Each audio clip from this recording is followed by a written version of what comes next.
Hello again, friends. Let us now spend a few minutes on discussing the impact of these two cases that we have already looked at. Romesh Thapar and Brij Bhushan both decided on 26th of May 1950, and both have been significant landmark judgments. And one thing that makes judgments landmark is, of course, the impact that they have, the ramifications, what all entails from these judgments. And we will look at first the benches that decided both cases. All six judges of the Supreme Court at that time heard both these cases simultaneously, concurrently, and both were decided by 5-1 majorities. Both had the same judge dissenting, Justice Fazal Ali, disagreed with the rest of the bench and gave separate opinions, while the main opinion, the main judgment of the court was written on both occasions by Justice Patanjali Shastri, the second name over there, because he was the second most senior judge of the Supreme Court at that time, or the senior most of the Pune judges, as we would call them. There has been some facts being, some sort of conclusions being drawn about why the dissenting judge happened to be the only Muslim judge on the bench. I don't like to talk about those things in our videos, and I'm merely mentioning this because, as I said, some people have said some things about that, especially the organizer case, Brij Bhushan's case, where the riots between Hindus and Muslims, including those that were taking place in and around Delhi post partition, that might have caused Justice Fazal Ali to dissent with the rest of the bench. That might have caused him to state that freedom of speech and expression should indeed be restricted when public order and security are in focus. Uh, Personally, as I said, we do not intend to make much politics in these videos, but since this has been mentioned, we should discuss it for a moment. And the only defense I can give for Justice Fazal Ali was that if indeed he had been moved by Hindu Muslim riots, why would he have dissented in the Romesh Thapar case, which was nothing to do with that, which was nothing to do with rioting at all, which was all about some sort of fracas taking place inside jail premises and articles being written about that. So it's a bit well, the word is ingenuous, right? Insincere criticism, but it exists, and that is why we are mentioning it. We are, after all, looking at the history of the Supreme Court, and we will do that impartially and using every perspective that is available. There have been articles written about these judgments. A couple of years ago, when on the 70th anniversary of these two judgments, there was one article written in the Bar and Bench magazine, a magazine that you are no doubt aware of. The Bar and Bench online magazine had an article by Advocate Namit Saxena. He is an advocate on record of the Supreme Court, and he is a well-known author as well. He has been revising the CPC and CRPC books by Mullah and Ratan Lal and Dheeraj Lal respectively. So his opinion is not to be trifled with. We have to take it seriously, and he has mentioned in an article about these particular judgments that Justice Patanjali Shastri, who was next in line, perhaps, if seniority was to be the criterion, to become the Chief Justice, apparently Jawaharlal Nehru did not want to appoint him as the next Chief Justice, but the rest of the bench threatened to resign if that happened, and the Prime Minister relented, and Patanjali Shastri became the next succeeded Chief Justice Kanya as the Chief Justice of India. And Justice Fazal Ali, meanwhile, went on to hold several governorships and other important posts. And that ends that. Really, there's not much more to talk about those things. but we should note them for certain rather than comment upon them. Looking at the judgments proper, there are a couple of things that immediately strike us. What drove these judges to arrive at the conclusions? What drove them was the same things that drove them in the previous case that they had heard pretty much concurrently as well, decided a week before these two, and that was, of course, A.K. Gopalan versus State of Madras. We have noted in our videos on that judgment how the court decided, or rather ensured, that a strict interpretation of the constitutional terms was made. Because Article 21 under discussion in A.K. Gopalan spoke only of procedure established by law, the judges had refused to look at uh, due process of law in those cases. In these two cases, the government was the one arguing for a wider interpretation of security of the state, which was a reasonable restriction in Article 19, Clause 2. The Supreme Court refused to look at public order and public safety as uh, as a as a facet of security of the state. They refused to give a wider reading to security of the state and include public order and public safety in that. They refused to do that.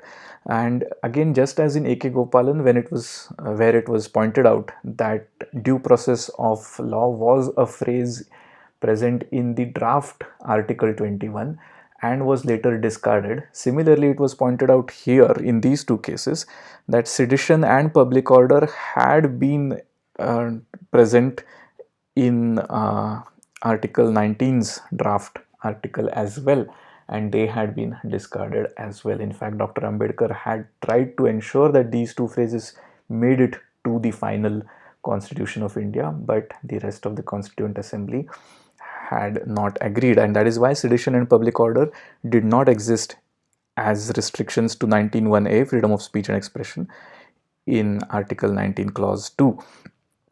And once this was pointed out, we knew what was going to happen based on what had happened already in A.K. Gopalan, that the court was not going to give a wider reading and not going to read into the articles what the Constituent Assembly itself had refused to write.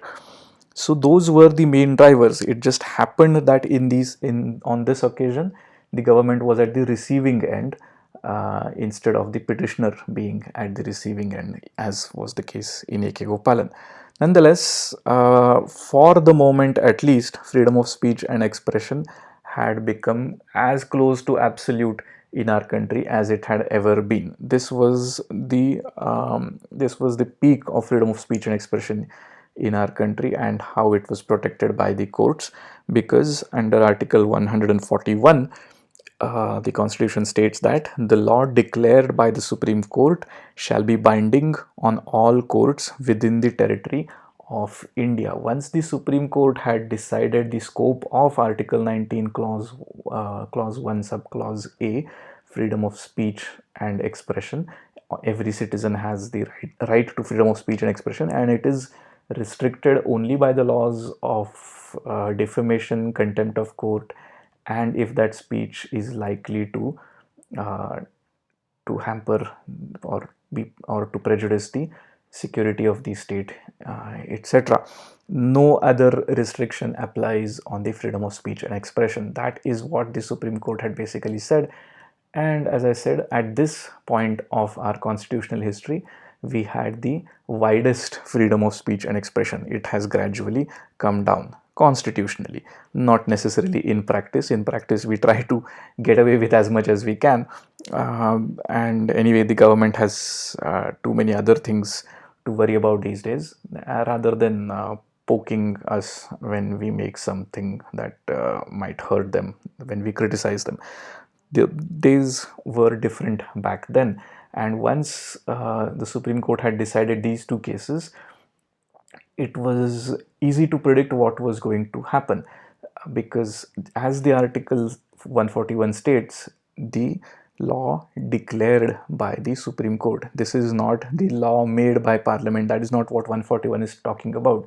Once Parliament or the Constituent Assembly has made any particular law or provision, then if it gets to be interpreted by the Supreme Court, then whatever is the interpretation of the Supreme Court, whatever is declared by the Supreme Court to be the interpretation of that law or that constitutional provision, becomes the law of the land, and that has to be followed by all the courts within the territory of India. The high courts took the cue from the Supreme Court, and in at least two cases, several more actually, but two of them are quite significant for us. The respective high court ensured that the freedom of speech and expression was protected as defined, as declared by the Supreme Court. The first occasion happened to be the Punjab High Court hearing Amarnath Bali's case. Amarnath Bali had written a book, Now It Can Be Told.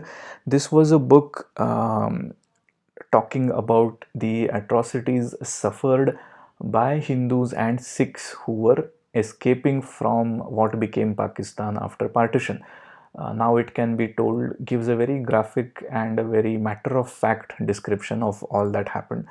And this book, it was felt by the government of Punjab, would result in retaliatory acts by Hindus and Sikhs against local Muslims.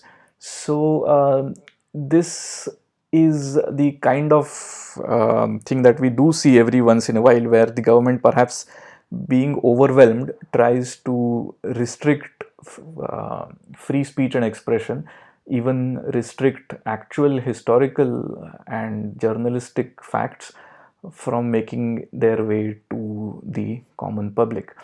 And the author Amarnath Bali took his case to the High Court when the state of Punjab forfeited all copies of his book, basically banned the book, collected all copies that had already been printed, and impounded them. Amarnath Bali took that decision, that order, challenged it in the High Court, interestingly, since it had already been once argued during Romesh Thapar, as we saw, that the person should have gone to, the petitioner should have gone to the High Court under Article 226. In this particular case, Amarnath Bali did go to the High Court under Article 226, and the High Court found in his favor and quashed the order of the Punjab government to forfeit and ban all those copies of those books. Meanwhile, this lady, Shaila Bala Devi, who was running a printing press that had published a pamphlet called Sangram in Bengali, this particular pamphlet had used a lot of flowery and poetic language, but nonetheless had called for revolution. It had even referred to the goddess Kali, the goddess of death, that she is asking for blood, she is asking for victims, etc. Those were the things written in that pamphlet calling for revolution. And the government in Bihar had also banned that, had fined her for publishing that particular pamphlet.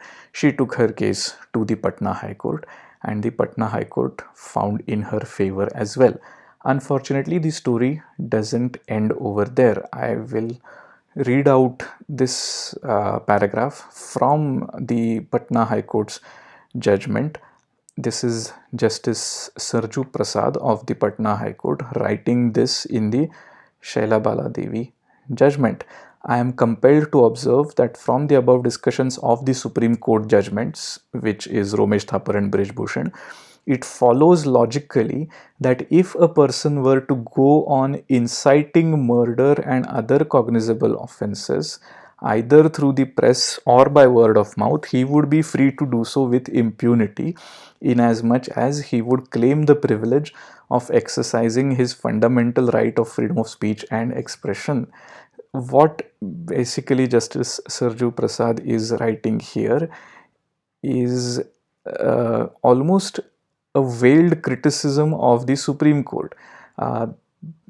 In any any reasonable person's argument or opinion, what actually has happened is Justice Sarju Prasad has gone too far.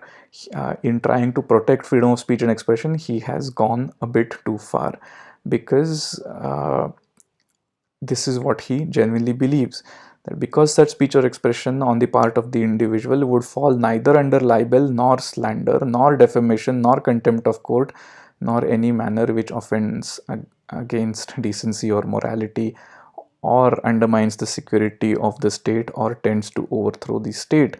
It's basically saying that if somebody calls on somebody else to commit any cognizable offenses, any serious offenses, up to and including murder, right? If somebody calls upon people to start committing murder, even that comment would be held to be part of the freedom of speech of that person. I cannot with equanimity contemplate such an anomalous situation, but the conclusion appears to be unavoidable on the authority of the Supreme Court judgments with which we are bound. I therefore wish that my decision on the point would sooner than ever come to be tested by the Supreme Court itself, and the position re examined in the light of the anomalous situation pointed out above, that even incitement to murder would be protected by the Constitution. And this is where we can say that the High Courts had gone too far. Surely the Constitution was not recommending that even incitement to offenses was protected as a fundamental right, because incitement to offenses is not a fundamental right. The freedom of speech and expression is really a political right which allows us citizens to criticize the government if we disagree with its policies or execution of any laws or anything of that sort. Criticizing the government is a crucial part of democracy, and Article 19(1)(a) is basically enacted to ensure that such criticism is not barred. This article does not talk about incitement to murder or something like that. That is not what is accepted. But the High Court judge over there, Sarju Prasad, believed that unless something of that sort is made clear by the Supreme Court, we would not be able to stop even that kind of speech and expression. This was a chilling paragraph in that judgment. It really opened people's eyes, caused them to sit up and take notice, and collectively our jaws dropped on reading that paragraph. And it is believed, and rightfully so, that judgments such as that one by the Patna High Court and by the Punjab High Court before that, and of course these two judgments of the Supreme Court that we have been discussing, that led to the amendment of Article 19 Clause 2. These three restrictions were eventually added to Article 19 Clause 2 as part of the First Amendment. The First Amendment had a wider scope. Equality was also amended, property was also amended, but most importantly, freedom of speech and expression was also amended, most importantly for us at this stage of our journey. And it is quite evident what was being targeted by the amendment. Public order was added as a restriction in 1902. Friendly relations with foreign states was added as a restriction in 1902, and incitement to an offense was also added. Public order was, of course, being discussed in these two cases, Romesh Thapar and Brij Bhushan, and later on in the Punjab High Court case as well as in the Patna High Court case. Friendly relations with foreign states, because some people were calling for an annulment of partition, and that was affecting India's relations with Pakistan. So it is quite clear where this comes into the amendment. And incitement to an offense is straight from Justice Sarju Prasad's judgment about in the Sheila Baladevi case, about incitement to any cognizable offense up to and including murder. even inciting that, calling on someone or causing someone by your words to commit an offense, even that was being protected according to the Patna High Court, but obviously it was not, and this amendment ensured that. But as we know, every time a law is made, some of our freedom is restricted, and here we go. This is the best example of it. But of course, this was the situation with the First Amendment, which was still a year away from enactment. We are still in May 1950, and at this stage, these two cases had ensured that our freedom of speech and expression was protected to the utmost. So, that is a quick look at the impact of these two judgments. The positive impact being the protection of freedom of speech and expression. The negative impact was the eventual passage of the First Amendment, which ended up restricting our freedom of speech and expression. So, in the long run, these judgments unfortunately proved to be counterproductive as far as we, the citizens of India, are concerned. We will look at the third case decided on the same day, also dealing with Article 19, Clause 1, but Subclause D this time, free, right to move freely throughout the territory of India. That is the NB Khare case, and hope you join me for that discussion. Bye bye.